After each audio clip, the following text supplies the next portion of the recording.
I saw Kodi, is it? Yes. Uh, dog reactivity, Yep. and then you've had one instance of human aggression. Yes. Okay, so fill me in. Well, the I like your dog. earrings, sorry. What's I up? like your earrings. Oh, The thank you. ghost. Thank you. The dog bite. The first one happened only a couple months after we got So him. it was a dog bite, it's like an actual attack or Twice. twice? Yeah. Gotcha. The first one was just a couple months after we got him from the shelter. Okay, It was an off-leash dog that came up on I him. see. However, his behavior wasn't the best in the situation. He tried to like mount her from the side. Okay, Obviously sort of trying to display, that he's alpha over her. And then when she didn't like that and kind of like snipped at him a little bit, he latched on I see. and wouldn't let go. Okay, When we did get him to let go, he calmed back down immediately.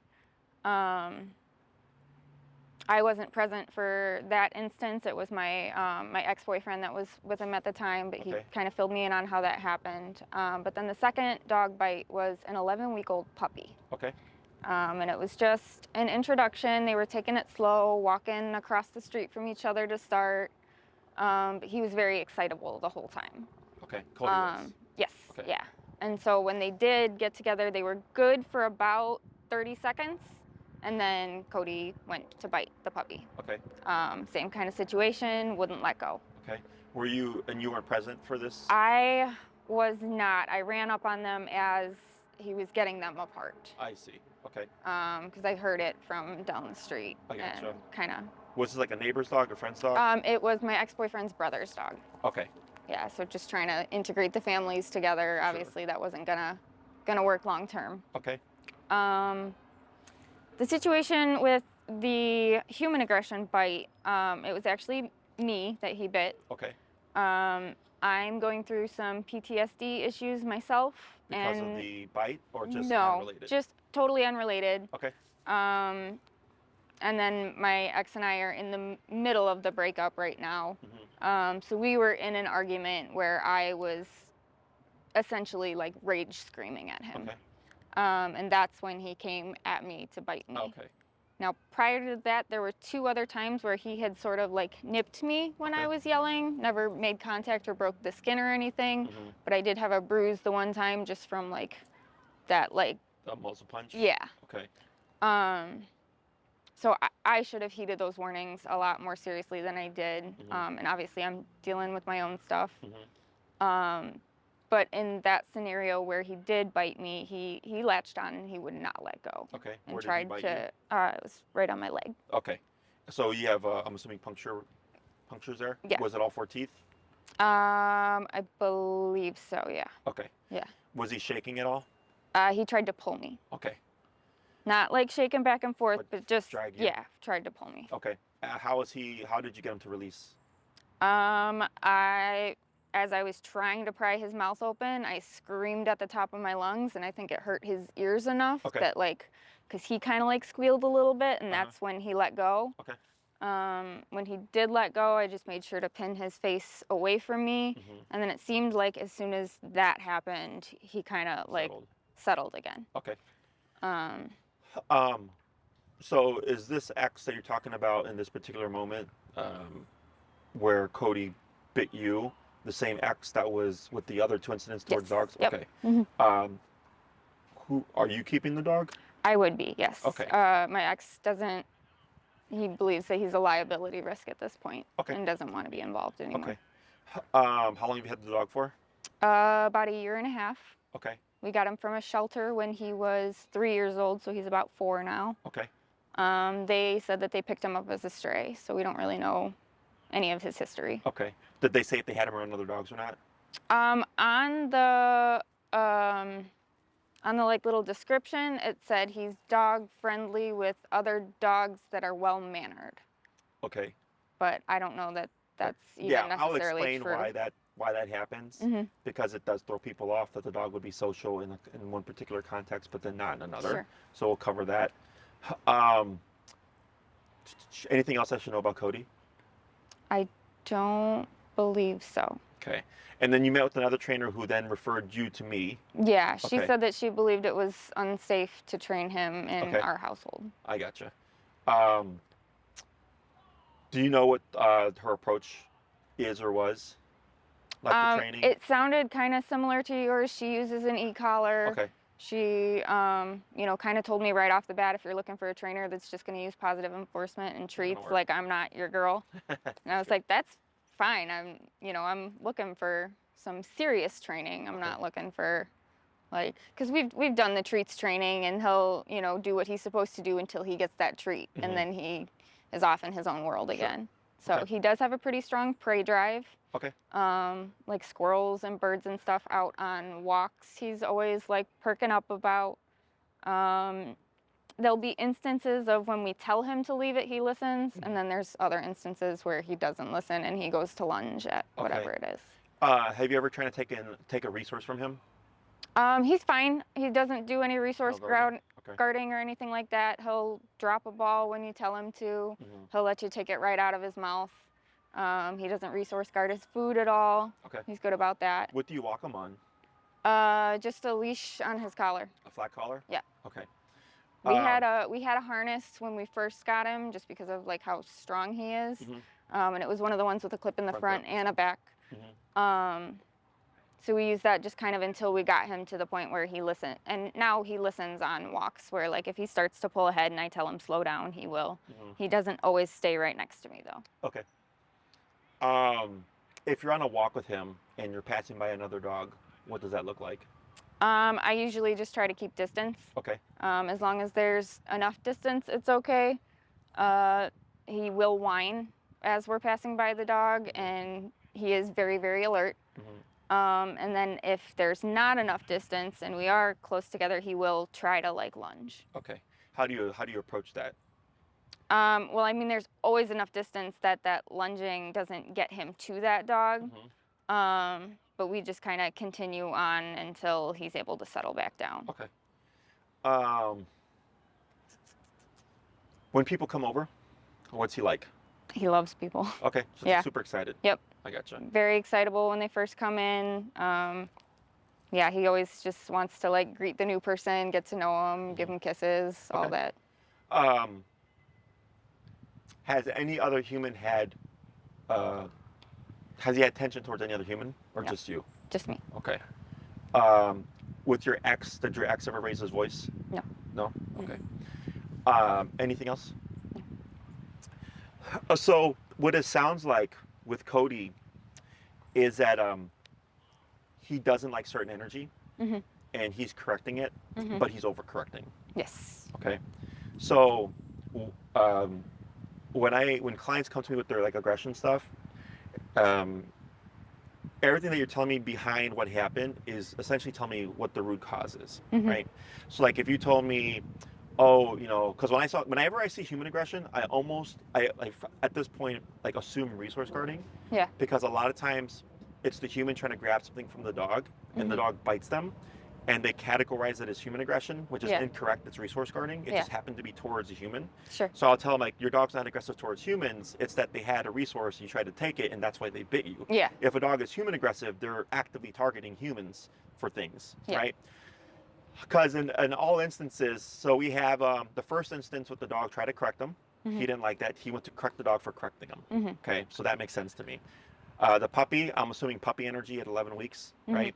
Could it be a calm puppy? Sure, I've seen calm puppies, but most of the time they're just puppies, right? Yeah. So then that, like, dogs correct puppies, but he's just overcorrecting. Yeah. With you, we had this high emotional state, big sound, and he's like, whoa, right?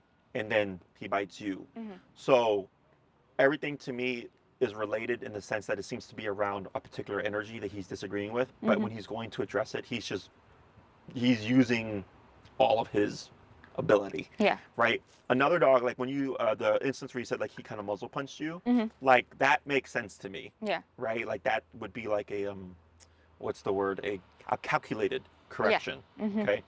So when people say like, oh, let dogs handle it, and I'll tell them don't do that, because one dog could be like Kodi and they overcorrect, and then that's how we end up with the dead dog. Humans should always be the ones that are in charge of correcting dogs. It's never put on the dogs themselves, because they will eliminate each other if they see that's what's needed. So its aggression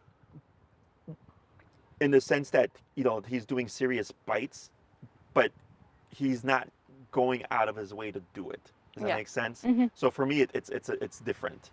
So one thing that I would anticipate is, based off the incident with the dog correcting him, is that he also may be resistant on being made to do something. Mm-hmm. Okay, so with my training, we use e-collar. Like right now, that was Sunny with his Mm-hmm. owner. He was on e-collar. Um, Remote training, the dog's going to do it. Mm-hmm. Okay, but that's where some dogs will have a problem. Yeah. Does that make sense? Yeah. So like growing up, And that's kind of what Megan had alluded to. Mhm. She wasn't sure if it was safe to kind of take him that route of training Yeah. in our sort of environment. Understandably, Yeah. yes. So I'm going to explain that stuff, and I'll explain, like, realistically speaking, what we can anticipate. Sure. It can happen where we see nothing, right? But based on everything that's already happened, I'm leaning towards he might be that personality type. Yeah. Is growing up, I was raised old school, and like if I told my mom, make me a sandwich, versus mom, can I please have a sandwich, or may I have a sandwich, right? Mhm. Those are two totally different Yeah. forms of communication. They both say the same thing, Yeah. right? Yeah. But one is a command, Mhm. make me a sandwich, and the other one is a request, Mhm. right? It's the same thing for dogs. If I'm doing positive only training, for me it's like request, Mhm. right? Sit. And the dog's like, I don't care about the cheese right now, so I'm going to choose not to sit. Yes. And what are you going to do about Yeah. it, right?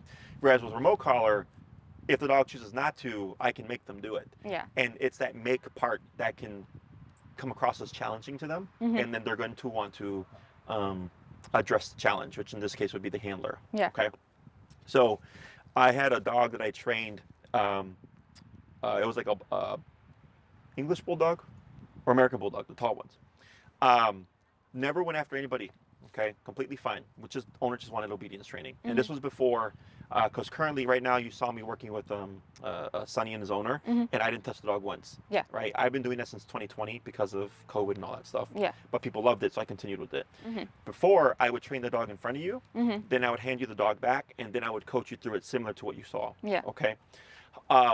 This particular dog, I started working with him, and within the first 3 to 5 minutes, I already had like an uncomfortable feeling, and I was watching the dog's body language because I was like, I feel like he's tensing up right now. Mhm. And then sure enough, he lunged and tried to attack me. Mhm. Okay. Owner grabbed the leash, took him away, dog settled down right away, and he's like, oh my God, I've never seen that happen before. Mhm. And I was like, it's okay. I kind of saw it coming. I'm a complete stranger to the dog. Yeah. I just showed up one day and said, hey, I'm going to tell you what to do. Yeah. And I also have a means of negative consequence, right? Yeah. And the dog goes, I'm not going to tolerate this. Mhm. So I had the owner muzzle condition the dog out of precaution. Mhm. He came back like a month later, and I coached him through the training. Mhm. But we did the muzzle just in case, because I was like, I'm pretty sure it's because the dog doesn't know me, Yeah. but we're going to be safe about it. So whenever the owner trained the dog during the lesson, whatever, we had the muzzle on, Mhm. never an inch of aggression towards the owner. Yeah. So that confirmed for me he was only doing that because I'm a completely unknown person. Mhm. I don't have a trust relationship with this dog. I have no relationship with the dog. Mhm. So he's like, who are you to tell me what to do? I don't know you. Yeah. But the owner, no issue. Okay. Yeah. So then at some point when the owner was comfortable, because obviously when he saw that interaction, he had some distrust. Mhm. He got to a point where he's like, Jesse, I've seen nothing with this dog. I don't need the muzzle anymore. I go, completely fine. Mhm. You're ready for that now. Okay. Yeah. So I would look at this similarly. Okay. I do think training is possible. Mhm. It's just muzzle conditioning is an absolute must. And that's exactly why I didn't bring him today, because I would want to get him conditioned to a muzzle Sure. before bringing him in Anywhere or whatever. anywhere where he might run into another dog in close proximity or something like that. Okay. So the really the biggest challenge with your case is just if he's a dog that does not take to pressure well or command, that obviously it's going to be his resistance is going to be targeted towards you. Mhm. Okay. With the muzzle, obviously that helps remove all that liability. Yeah. Because I do agree with the previous trainer there. But that's why we have these tools. Mhm. Okay. I've had dogs. Dogs like that are rare. Okay. At least from what I've come across in 15 years of training dogs, I maybe had a handful of dogs where the aggression was inwards, Mhm. meaning towards the family, Yeah. which makes it trickier because obviously if the dog's being aggressive towards its caretakers, Mhm. like the liability of something happening is far greater because they coexist, right? When the aggression is outwards, which is the most common, it's easier because I go, sure, I can correct the dog, but I'm not worried about the dog coming after me. I just have to prevent the dog from going after that person. So it's easier in that sense. Okay, does that make sense? Yeah, absolutely. Questions on any of that stuff? No. So, have you had a dog before? I have. Yes. What kind of dog? She was also a pit bull breed. Oh, so you're familiar with the breed? Yeah. Was that dog trained at all? Not professionally, but she was a very good dog that was just afraid of everything. So she never had any sort of aggression. Okay, so this would be like your first time with the dog that had this kind of like issue, I guess. Yeah. Okay. Are you familiar with what the e-collar is? Do you have any idea what the technology is? Yeah, I watched her video on the e-collar and the TENS unit. Perfect. Okay. So it's not electricity in the sense that a current's running through the dog's body, which is in a dog training world, there's a lot of drama. Yeah. So e-collar is also referred to as like a shock collar. The word shock comes from two fronts. The first one is back when e-collars first came out, they had like 3, maybe 5 settings. Okay. Low, medium, high. Now we have 127.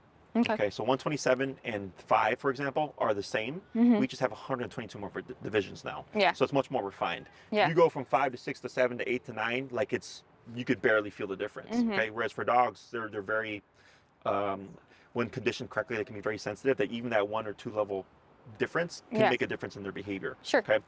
Whereas before, if you went from 2 to 3 or 4 to 5 or whatever, like it was a drastic jump. It was shocking in that sense. Yeah. In the positive only world, so it's praise, treats, affection, love, all that stuff. There's some schools of thought where you can't even tell your dog no. Okay. I had a client who was in a puppy class and her puppy jumped on her and she instinctively did this and said no. They booted her out of the class. Okay. It's like literally nothing against the dog at all. Yeah. And then you have trainers like myself where we use everything available. I use prong collar, I use e-collar, I use gentle eater for our puppies under 6 months. I use food. Anything that I feel that will have value in training that is what I would think is humane, I use to my advantage. Okay? Absolutely. So I train all my dogs over 6 months that come to me on e-collar. Okay, so that's the one guarantee that's going to happen. Prong collar is if I think the owner needs it. So like I did a consultation with a guy who had a 155-pound Mastiff. Wow. Okay, who is dog and human reactive. Okay. And was dragging him down the street. I go, and he was already on a prong collar. Yeah. He just had the wrong e-collar. Yeah. It wasn't powerful enough. So in his particular case, I said, you're definitely going to keep that prong collar because it gives you more physical leverage, and we just need to fix your e-collar because it's not the appropriate e-collar. Okay. I had a client who was probably about as tall as you, and she had a 140-pound Great Dane.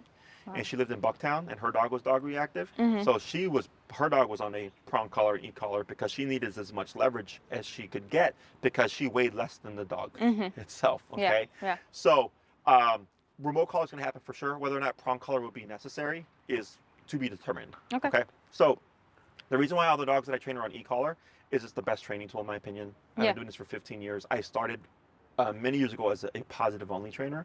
I started as a trainer that would say, hey, you don't want to use that tool, it's cruel and unusual or whatever. But then when I noticed with positive only, because I got into dog training because I wanted to help dogs like Kodi. Right? These are the dogs that I want to train. And I worked for PetSmart at the time, and I did all the puppies or whatever. And then my managers would actually give me the aggressive dogs because PetSmart wouldn't take them due to risk and liability. So I trained those on the side. At the time I knew was clicker training, and I realized very quickly with those dogs the ceiling that positive only had. So I was open-minded. I was also very much into Cesar Milan at the time, and then I jumped to slip leash, slip chain, prong collar, and then I eventually graduated to e-collar. So I have a good understanding of all the tools and what their limitations are, and the remote collar has the highest ceiling of all the tools. Okay. One, right off the bat, we get off-leash control. So I've had it happen to clients where we do the first class, and in between the first and second class, their dog is charged by an off-leash dog. Their dog gets spooked and then takes off on them, right? But with the remote collar, they were able to stop the situation and or return the dog immediately because it gives you off-leash control. If I'm dealing with a dog that has behavioral issues or aggression issues, let's say we take a fearful dog, right? If the dog is scared of people, they're perceiving that the person is a threat. If you correct that dog with a prong collar, like let's say it's your dog, you could do it because it's your dog, okay? But if you look at it from the dog's perspective, okay, and this is simply my theory, the dog's going, I'm lunging at this person because I perceive that they're a threat to us. And you're correcting me for trying to protect us. You see how that doesn't make sense there? Yeah. Right? So it's like if something's happening and you're trying to call 911 and someone's going, hey, don't call 911. You're like, why would I not call 911, Yeah, right? yeah. Same thing for the dog. So, but with remote collar, the dog doesn't know where it's coming from. Yeah. So when we're correcting the fear aggression, yes, the dog goes, hey, I don't like this. What do I do to turn it off? But they're not relating it to you correcting them. So they're relating it to what they're doing. Yeah. Okay, so like let's say with Kodi, we start training him. Let's say he agitates. He starts to become aggressive. I'm going to work you through it, okay? And that pressure is going to turn on, and until he stops the behavior, it's not going to turn off. So then once he stops, and he's going to go, whoa, this thing turned on. I didn't like it. Mom was my target. I go for mom. It continued to happen. It started to increase, but the moment I stopped going after mom, it turned off. You see how that works? Yeah. So to a degree, if we see the behavior, we have to work through it. Yeah. Okay, it's not like, uh-oh, he's getting upset. Let's wait for him to calm down now. Yeah. That's not going to happen. Okay, if a dog becomes defensive or aggressive, we have to work them through it. Get them to choose to stop, for them to realize this isn't an option for me. Yeah. Okay, most trainers, they try to keep the dog under threshold, right? They don't put the dog under so much stress that they would see that behavior, and they're trying to gradually help the dog learn to get to that threshold and then not act out. That's not realistic. Yeah. Okay, because anything in the environment could put your dog over threshold at any point, right? So you can't dance around these things, realistically speaking. Sure. Realistically speaking, if the dog just sees a dog, like Sunny used to be dog reactive, so if a dog just came up charging or whatever, and the dog would just be reactive, and we work through that, eventually the dog goes, okay, sometimes these things happen, but I can't do anything about it. Like, it's not my responsibility to then become reactive back. Yeah. Okay, that's on my owner to address the situation. And when people hear this stuff, they're like, oh, a dog can learn that. I go, absolutely. But you just have to have the tool that's able to get the dog to think otherwise. Yeah. And because remote collar has 127 settings, I've had some cases where we're max power. The dog is so agitated or aroused. On my YouTube channel, I'm pretty sure I put her name on it. There was a dog named Georgia. She was a little 25-pound dog with the reactivity of a pit bull. Yeah. She was my worst case of 23. Okay. Okay, it took me until the 5th class until we finally fixed the issue, because I already knew what the solution was going to be. I knew it was going to be max power. Yeah. Okay, but I have to get the owner through the process. Yeah. So we always start low and then we work our way up, similar to like a TENS unit with the physical therapist. They start low and they work their way up. So same thing with dog training. Yeah. So the first 4 classes, we were working from 15, because that's where most dogs tend to feel it, all the way up. And she'd come back and she'd be like, and I'd go, yes or no, right? And she's like, oh, it was a bad week. I'm like, all right, well, clearly up to 35 didn't work. Yeah. So we're going to increase it some more, right? She left, did her homework, came back, thumbs up, thumbs down, thumbs down. Okay, up to 65 didn't work. So now we're going higher. And eventually by the 4th class, I said, today's the day that we're going to get this done. We're going to cap out the collar at 127, and any little thing that your dog does, you're just going to correct it, okay? I said, do this for 2 weeks, rinse and repeat. Don't come back for class 5 until you think you've made progress. I saw her 2 weeks later. She's like, Jesse, ever since we started doing this, the dog's been great. Okay. Nice. She completed her program. I made a video like kind of snipping and explaining the process, where she comes back, and it's been like a month or 2 months since I've seen her. And she's like, yeah, we've been on off-leash training. She's been doing great. No reactivity, right? Because she followed my instructions. What made that case very unique was because it was a 25-pound dog with the remote collar that was meant for a 70-pound dog and over. Okay. So the size of the dog doesn't determine the level of the correction, the intensity of the correction, the behavior does. Yeah. If I'm correcting Georgia at 55 and she's giving me what I'm looking for, but nothing below 55 is working, then I know the answer is 55. But we did all that stuff. Yeah. And not till we hit 127 did the owner start to see significant change. Yeah. And then we kept to it, and eventually she's like, yeah, it's been 2 months, no reactivity. I go, Yeah. great, what we did worked, right? So I have to help you figure that out for Kodi. Yeah. Okay.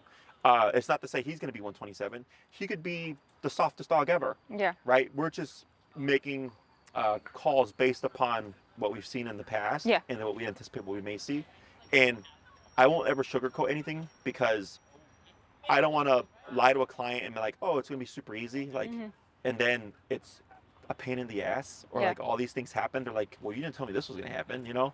I paint it as worst as it could be, and if your answer is I'm willing to work through this stuff, then I go, then I can help you. Okay. If your answer is if it gets that bad, I don't think I can do it, then I tell you, really think about if you want to do this, because if you're second guessing it and we end up being there, the last thing I want for a client is like I spent $3,000 and now I can't. I'm at the point where I can't do it. Yeah. Okay. Question on any of that stuff? Nope.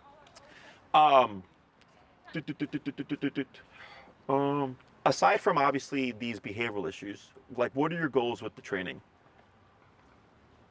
Like, you know, if you could have them here at the park chasing a ball or chasing squirrels or take them to a restaurant, like what is your life with, if you could have the life you wanted with Kodi, like what would that look like? Yeah, I mean, I guess just more control out on the walks. I don't think that I would ever go off leash with him, but I do have like a 50-foot lead that we've taken him out on before. But yeah, just kind of like more obedience so that some of those things he's able to enjoy a little bit more. Okay. Is there any other behavioral stuff with Kodi that needs to be addressed? Aside from like the reactivity and the aggression stuff? Not that I can think of, no. Okay. So really what determines the length of time and everything and the cost is just how much you're trying to get done. Yeah. Okay. My goal for everybody is always like, I'm up here. They tend to be down here because obviously if they're dealing with more serious issues, they're thinking like, well, if I could just get these problems fixed, like I'd be happy. Yeah. Right? Or they say stuff like, I don't think I'd ever have this dog off leash because XYZ. I hear it all the time. Yeah. Okay. But you can have all of that stuff. It's just are you willing to put in the time and effort to get there? Sure. Okay. Now, will Kodi be a dog that could come here with all these off-leash dogs, whatever, and play? Maybe, maybe not. But could he go to the lakefront where there's like geese and squirrels that he can chase and run around and be a dog and have prey drive? Sure. I've had plenty of dogs that are reactive that get off-leash freedom. Yeah. So they're able to be a dog still. They're just not a dog that would go to a dog park or that would like, you know, go to a forest preserve where other dogs are off-leash or whatever. Yeah. Okay. The muzzle also gives us the ability to socialize them. Again, I don't care about these situations, but like if it's like a friend's dog, a relative's dog, maybe somebody comes into your life, and they have a dog. I've had that happen where like, oh, like I got this dog who doesn't like other dogs, and now I got a boyfriend or girlfriend or whatever. We're gonna move in together, and they also have a dog, right? The muzzle does allow us to be able to push socialization and integrate. So like Sunny here, the reason they're actually training is because he moved from California, from Cleveland. Yeah. His mom has a dog. So they were keeping them separate in the very beginning. And then now they're starting to coexist. And then he was telling me that they're able to sleep together and all that stuff. And today was their 5th class. That's awesome, because the last trainer basically told me that socialization with other dogs was out of the question. No, that he had missed his window. No. So can I guarantee he'll be social? No. Is there a possibility that he can be social with certain dogs? Yes. Okay. It's more realistic to expect that Kodi would be social with, for example, someone who moved in with a dog. Yeah. Is because they're around each other 24/7. Yeah. They can't escape each other. Okay. So at some point, he learns to accept the other dog. Yeah. Now, if you leave him as he is and you try to make that happen, probably won't happen. Yeah. Because he has no rules and regulations. Now that makes complete sense to me, because I have a parrot at home, and he's totally fine with the parrot, because right from the beginning we taught him the parrot's a part of our family. I love the bird. I held her next to my face, gave her kisses. This is my baby. You're not gonna go after her. And he doesn't. Yeah. Like, she's free flight around my house. She can land right next to him, and he's totally fine. He might look at her like, why are you so close? But that's it. I think the issue for Kodi is because, pitties have an issue with becoming overstimulated, and that overstimulation can lead to aggression because it's instability. The brain's not thinking correctly. Yeah. So what happens if the dog's like this and they're constantly overstimulated, and then something just puts them over the edge, they just take it too far. Yeah. With the training, the idea is that he becomes more passive, right? So that was Sunny's issue. If you looked at him, like you saw how he was kind of looking at the environment and stuff. When they first showed up, he was like this the entire time. Yeah. Okay. And we met just right there on the corner, and he was reactive the entire consultation. Like if you look up Sunny, SONNY, you'll see their consultation, and you go like, oh, that was that dog. Yeah. And now he's much more passive because of the training. Yeah. So when we have a dog that learns to become passive, it takes more for them to get to that 10. Yeah. So if a dog goes out into the world and they're already at a 5 to 6, they're already under some level of stress, it's very much easier to tip them over. Yeah. So it's just like with the human, it's happened to me where I wake up and something's going wrong, and then another thing goes wrong, and then I get to somewhere and I'm already like here, and then someone says something to me and it pisses me off, and I'm just like, right? Yeah. It's the same thing for dogs, but a majority of dogs are like that because people don't understand how to bring dogs to passivity. Okay, so once we have passiveness, that's where everything is possible. Yeah. Right. So if I introduce Kodi in a passive state to another dog, less likely for him to escalate to aggression if something happens, Then because he's coming from 0-1. Yeah, he's not already excitable. Correct. Now let's say we do all that stuff, and the dog nips him as a correction, and Kodi goes to correct that dog. That's him not tolerating a correction. Okay, but we can correct that. Yeah. Because we have the remote collar, right? So he can be muzzled. We can be socializing. A dog does something he doesn't like. He goes to correct the dog, and we go, nope, you have no right to correct the dog. You see that? But then the other opposite side of that is, I now know Kodi's personality, and I go, this is a dog that doesn't like to be corrected, doesn't like to be told what to do. So then if I am going to socialize him, I have to make sure that I'm also controlling this other dog, right? It's not just like, hey, Kodi, you have no say in this. You have to deal with everything this dog has to do, because that will create problems. Yeah. So at my facility, we have a lot of dogs that can only come to us, and they're perfectly fine. Any other place, we have dogs that have been kicked out of other places, and with us, they're perfectly fine, because they see the control in the environment, and they realize, like, oh, there's no need for me to be agitated or anxious or aggressive or whatever. Like, everything's under control here. Yeah. Okay. So it's dog training is so that we can live our life with the dog. We can walk the dog, give the dog freedom, recall the dog, take them places, right? Behavior is living with the dog. Yeah. Okay. It's understanding where Kodi is coming from, understanding if there's things that he doesn't like. You know, we can press certain things for sure, especially if there are things that, like, I do think socializing with another dog is valuable, because if another person were to come in with another dog, that's where the value is going to come in. Where it's like, oh, I know how to integrate, right? Yeah. Everything else is, if I'm walking on the street and I see a random dog, I don't care about them. But he should be able to coexist and walk past the dog and not act like a brat. Okay. You should be able to tell your dog to stop doing something or to do something and not have to worry about, is he going to come after me? Yeah. Okay. Not uncommon that emotions come into play in these cases, which creates more tension between the human and the dog, because the human wants to control the dog with words. The dog doesn't know what words mean and isn't doing what the human wants. The human gets more frustrated and then starts to raise a voice, whatever, and now the dog's like, I don't like your energy. And you can just see how the escalation happens, right? Yeah. I've done this so long, like, I don't think there's anything that I've not seen. What you experienced, I've seen before. It all makes sense to me, so I'm not really too worried about it. The only thing that I say would be of concern is that he becomes defensive when put under pressure, but that's why we would do muzzle. Yeah. Okay? Absolutely. Questions on any of that stuff? No. Were you looking for like an in-person or try to board and train type of thing? Whatever you would recommend, honestly. In person? Yeah. So in person you learn more. Okay. Okay.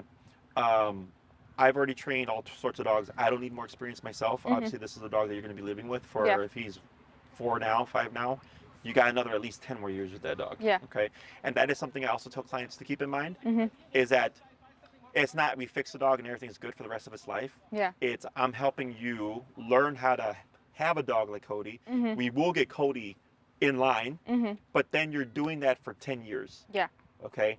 It's not that you're always training and that it's a constant effort of work. It's a lifestyle change. Yeah.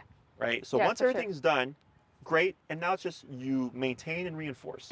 Right. So like if I want to get in better shape or whatever, it's not I go to the gym for 6 months, I get the shape that I want, and then I leave and I stop doing it. I've now achieved my goal, but now I need to maintain that said goal, right? Yeah. Same thing for the dog. Yeah, okay? absolutely. It's very, it's not the works in the beginning. Once it's done, it's pretty straightforward. It's just being consistent. Okay. A lot of times humans fall into complacency. They see the progress. They go, oh, wow, this is great. Like, I got what I wanted. And then the one day they decide to be lenient, something happens. Yeah. And I tell them it's because of that leniency. The dog just they saw the weakness and they played it. Yeah. Okay. So I always recommend in person. As you saw, I coach. If Kodi became defensive, I would work you through it. Okay. I would I would try very hard not to intervene unless I thought I had to. Okay. Okay. Because the other thing is, the moment I touch the leash, and let's say I settle down Kodi, whatever, he's gonna tie it to me, not to you. Yeah. Because he goes, Yeah, I settle down, but I settle down when you grab the leash, Mm-hmm. right? But if you're there and he's doing his bullshit and we work through it and he's like, damn, Mm-hmm. like I tried this out with mom, she didn't give up and she made me do what she wanted me to do. Yeah. Okay, that it's a psychological shift, Mm-hmm. and that's what we're trying to achieve. We want him to see you and respect you, Yeah. and that stuff happens. Yeah. Okay, I would put you probably at minimum 6 classes. This is once a week. Okay. Uh, 9 is a good buffer because it gives us more time to work on stuff in case there's any hiccups.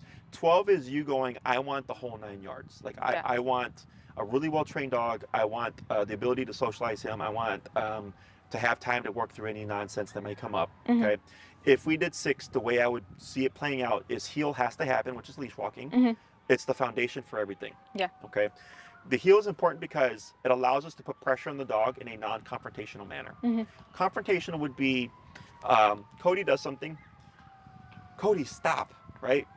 He doesn't listen, and then you try to apply the remote. Mm-hmm. That's confrontational. Mm-hmm. Okay. With leash walking, you're just walking. Okay. So if the pressure turns on, there's no confrontation there. Yeah. He just feels the collar and he sees you walking, and then when he catches up to you, he goes, "Oh, the moment I walk with mom, everything turned off." Yeah. So it allows us to start putting pressure on the dog, but trying to avoid escalating into a confrontation. Yeah. Okay. If the confrontation happens because he goes, "I don't like what we're doing here," then we just deal with it. Mm-hmm. Okay. But we want him to have a good idea of how the collar turns on and how it turns off. Mm-hmm. And that's the foundation for everything else. Sure. Okay. So with heel, the reason why it's such a powerful command is it helps the dog learn to turn off. Mm-hmm. Because in order to walk with you, they have to focus. They have to block out everything that's going on in the environment. Mm-hmm. Okay. So my style of heel is very strict. I take 5 steps, he takes 5 steps. I take 3 steps, he takes 3 steps. I take 1 step, he takes 1 step. When I stop, he automatically sits. Mm-hmm. Okay. This is with a completely slack leash. I don't care what the environment is. It sounds, wow, that sounds like a lot of work. It's not. It's very simple. Mm-hmm. It's just knowing how to do it correctly. Sure. Okay. So most of the time, I would say about 80 to 90% of the time, we cover heel in the first class. The client has it by the end of class, and then they go and they practice their homework. Mm-hmm. And they come back class 2, and then we build upon it. Okay. Okay. So you would show up. I work with you on the heel part 1. If anything happens, I work you through it. Typically, once we get it over with the first 1 or 2 times, if there's tension, that should be it. Okay. Okay. If it crops up during the week, you have the experience, you should be able to work through it. And if it does happen, it's super important Mm-hmm. because dogs will relate. When Jesse was present, you were able to work through it. When Jesse wasn't present, you weren't able to work through it. That can happen. Yeah. Okay. Yeah. So second class, you show up, you give me a progress report. I go, excellent, things are looking good. You might say, hey, walking past dogs, he's calmer. He's not as aroused as he was before. I go, great, we're making progress. We work on heel part 2. Give you your homework, rinse and repeat. Mm-hmm. Okay. Class number 3, if we haven't seen confrontation by that point, I doubt that we would. Okay. So it's going to happen early. It's going to happen the moment you start trying to put pressure on him. Mm-hmm. We will see it. If we don't see it, then chances are he was really just responding to the energy that you had within that given moment. Sure. Okay. The next thing would be because we had other dogs, and then I'm trying to think if there was another thing. Oh, I probably jumped to recall. Recall's come and called. I know it's not related to the behavior because the stuff that you're explaining to me only matters if it comes up. Mm-hmm. Does that make sense? Yeah. Yeah. Dog socialization, I would probably save till about the 4th class, so that you have at least 3 weeks of conditioning with the collar. Mm-hmm. Because once we try to introduce him to another dog, if he does become agitated and we correct him, he's had enough exposure to the collar to understand that it means to turn off. Mm-hmm. Okay. The other class could be, let's say there's some residual reactivity. So at the end of the class, Sunny's owner was telling me that he still has a couple of moments of reactivity when other dogs are reactive. So Sunny's good when dogs are normal. Yeah. But when another dog's reactive, Sunny then becomes reactive back. And I told him that's normal because that dog is putting out threat. Mm-hmm. And it's harder, it takes longer to address, and it's harder because since Sunny is perceiving threat, again, we have to counter that. Yeah. And you also can't plan for it. right? Like there's times where we see dogs and they're not reactive until like the very last moment, Mm-hmm. but they could look completely normal until that point, and that's what makes it difficult. Yeah. Okay. So if we're having an issue with him being reactive or aroused with other dogs, then that would also be a class. Mm-hmm. Okay. So we have 2 on heel, 1 on recall because it's super important the dog should have a recall. 1 on introduction to other dogs, 1 on reactivity if needed, and then not in that particular order. That 6th class would be like a variable. Okay. If there's something you wanted to review, if you're feeling very confident about everything, if we didn't get any negative tension towards you because of the call or whatever, then we could also cover another obedience command just to give you more control. Sure. I usually recommend place, which is what Sonny was doing. Mm-hmm. Place gives you stationary control. Mm-hmm. So if you tell him to go to his dog bed, he's not going to come off his dog bed. Place allows you, in some cases, to even go to restaurants because it's like, I'm going to drop my dog bed down. My dog's going to be here. He's under control, and I can enjoy this lunch or dinner or whatever. Okay. Sure. If you did 9 or 12, 9 just simply gives us more of a buffer space. Mm-hmm. So in case stuff comes up, we have an extra 3 classes to deal with it. Mm-hmm. Okay. 12 is I want my dog to have sit, stay, down, come, place, heel. Plus, I want to address the behavioral stuff if they crop up. Plus, I want to try to get in socialization with other dogs so I know how to do it. Okay, Mm-hmm. so 12 just allows us to get the most obedience control as possible, up to off leash, while also giving us plenty of time to work on the behavioral stuff. Okay. I know it sounds short compared to like other trainer programs because it's, for the most part, pretty straightforward. Mm-hmm. Okay. I've not ever had a client do like a 9 or 12 class program and then not achieve, like not get to the point where they weren't happy, if that makes sense. Yeah. Like they Yeah. always leave with like, I didn't think I was going to get this much. Yeah. Okay. And it's because of the remote call and how I approach it. Yeah. Okay. Question on any of that? No. Keep in mind, we are going to be entering the fall winter season. Mm-hmm. I am already starting to move clients from here to my facility near the West Loop. Sure. Because being here for 8 hours gets cold. Mm-hmm. For the client, it's fine because they're here for that 1 hour and then they Yeah, leave. yeah, But yeah. I'm stuck here and I Yeah. do get cold. But your training on your own obviously would be outside. Yeah. What clients have done in the past, if you're trying to start sooner to just get everything reined in, is they'll start, like if they did like a 9-class program, they'll start and they'll get all the stuff that we think like we need to get this done now. They'll go through the winter and they'll come back in, like in the spring. Okay. Because in the winter time, obviously there's not going to be a lot of dogs. People tend to hibernate or whatever. Mhm. So then in the springtime, now you start to see dogs, you're probably going to see a level of regression. Yeah. It's normal. Okay. So then the clients, they'll go, hey, Jesse, you called it. My dog's regressed a bit. Can we get back on the calendar to finish off that program? I go, Mhm. sure. And then we come back. And then at that point, I usually recommend that they wait till we're back here again. Yeah. But this way they have the experience of doing the training in this environment. Yeah. Oz Park, if you're not familiar, is the busiest park in Chicago. Mhm. This here is like a tenth of what Oz Park can be. Like you get off these dogs, you get rollerbladers, strollers, baseball games. There's even a jazz band that would come and play. Like you get Okay. all sorts of things. Yeah. So people like it because you're in the environment. Yeah. It's not necessary to achieve progress though. Mhm. Okay, because clients will get caught up in that. They're like, well, if I'm not at the park, is my dog's reactivity going to stop? I go, yeah, because I'm going to teach you how to take your training. So even if we're in my facility, you're gonna know how to do it. You're gonna go home Mhm. and go, okay, I know how to apply it in this setting now. Yeah. So theoretically, if your dog's number is lower inside my building, let's say it's 35, then chances are outside the building, the number is going to be higher. Yeah. It's literally that simple. So Yeah, once yeah. you understand it, you can figure it out. Sure. I teach my clients how to think for themselves. Mhm. That's what makes me a very good trainer is I can adapt to the situation. Yeah. And I want my clients to be the same way because in the next 10 years, not every day is going to be the same with Kodi. Mhm. You have to understand like, like we haven't seen this behavior in XYZ amount of time, Mhm. but I know either how to prevent it from escalating or I know how to stop it. Yeah. Okay. Questions on any of that? No. Trying to think here. Boop, boop, boop, boop, boop. Anything? A lot of questions. Clients ask like, when does the e-collar go away? In my book, when you need it, it doesn't. So if you're going to be on a walk with Kodi, he Yeah. has it on. Yeah. If you get to the point where you are comfortable and confident with having him off leash through your training, you're going to have your collar on, Mhm. right? In the home, he's going to have the collar on in the beginning. At a certain point, it's going to come off. Okay. Okay. In your particular case, because you already told me he doesn't have resource guarding, but Mhm. like I said, sometimes things happen. Yeah. Right.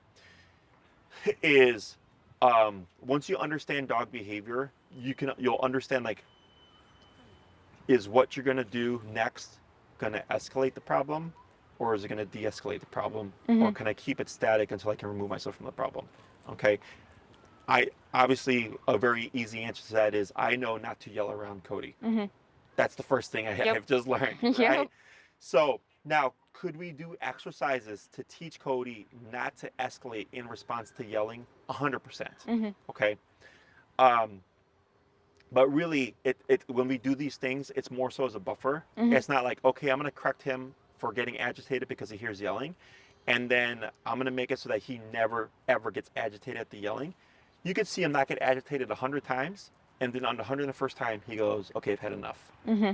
Does that make sense? Yeah. So just because we correct something doesn't mean we won't ever have an issue with it again in the future. Mm-hmm. So I just realistically speaking, that even with humans, like if I went to an anger management person Mm-hmm. and they said like, I'll make it so you'll never get angry again, like I'd call bullshit. Yeah. Right? It's impossible. I'm Mm-hmm. gonna get angry at some point. Yeah. I'll be better about handling it, Mm-hmm. right? But I understand that realistically speaking, that's not possible. Yeah. Same thing with dogs. Okay. So for me at my facility, we get human aggressive dogs, we get dog aggressive dogs, we get all sorts of dogs. And sometimes they do become aggressive. Mm-hmm. It's very rare because I've taught my staff how to maintain my structure. I know how to handle dogs correctly, that we don't see them go to that next level Mm-hmm. because of that, right? But if it does happen, I also have tools available to me that allow me to work that dog through the aggression. So then they realize, okay, can't get away with it here.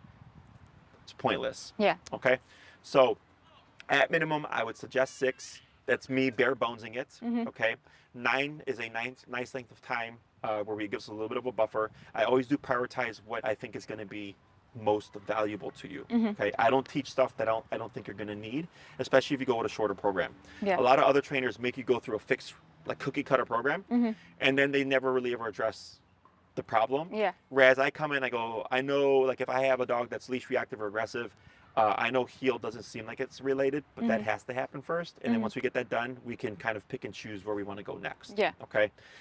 12 is, of course, if you're wanting the best and most well-trained dog, then that just gives us plenty of time to achieve all that stuff. Sure. And then if you start training now, we would probably get to a point where I'd say, I suggest we take a break here, and then you come back in the spring to finish off the rest of the program when we can be outside. Yeah. But in the interim, obviously, if something comes up, you can always book your classes again. Yeah. If something you're like, hey, Jesse, this happened for the first time, I want to address it. I don't know what to do. I go, sure, just get on the calendar. Yeah. We'll address it. We'll just be inside. Okay. Okay. Yeah. Tina handles my scheduling. Okay. So you can think about what you want to do. There's no rush. And then when you email her, say, hey, Tina, sign me up for, X classes, whatever. You can send her your availability as well. Mhm. That'll help expedite a little bit because Mhm. she'll ask for your availability anyways. Yeah. And then she cross-references your calendar with my calendar and sees where she can place you. Sure. Okay. It's once a week for an hour. If you happen to go out of town or anything like that, it's perfectly fine. It's not going to inhibit the training. Mhm. It's a very common question that we get.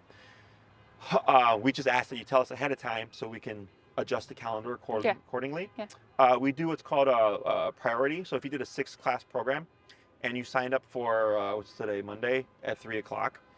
Monday at 3 o'clock for 6 weeks plus 1, so 7 weeks is your time. No one can take it from you. Okay.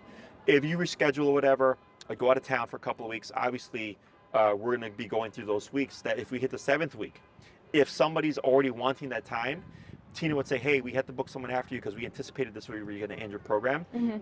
What other times are you available so that we can wrap up the rest of the classes? Yeah. Okay. This time of the day obviously is not in high demand. Most people are evenings or weekends, so that's Yeah. really my busiest. Yeah. But just so that you're aware, it's usually the same time every week for an hour. Sure. If I see something and I think you need more time on it, I'll tell you like, hey, take 2 weeks to practice this, Mhm. and then email me to let me know how you're feeling about it. And if you Mhm. feel like you're making good progress, then come back for the next class. Yeah. Okay. Behaviorally, obedience is easy. It's step by step. Behavior takes time. Yeah. So like with Georgia, I told her take 2 weeks, rinse and repeat, and don't come back unless you feel like it's working. Yeah. Okay. In her case, it worked. I've had other clients where sometimes it's 2 months before I'll see them again. Yeah. But I'm still communicating with them, and I'm knocking out all the stuff via email. Mhm. So when they come back, I already know everything that didn't work. And we're really taking advantage of the classes. I'm not having them come back over and over again to just do the same stuff with different things. It's just Yeah. a waste of time. Mhm. And in this way, we get the solution. And then I go, now you can come back and we'll continue pushing forward. Sure. Okay. Anything else? No. So I'm sorry that what happened with Kodi. I got bites all over myself. Not the first time I've heard of anything like that happening. I think he is a dog that can be worked with.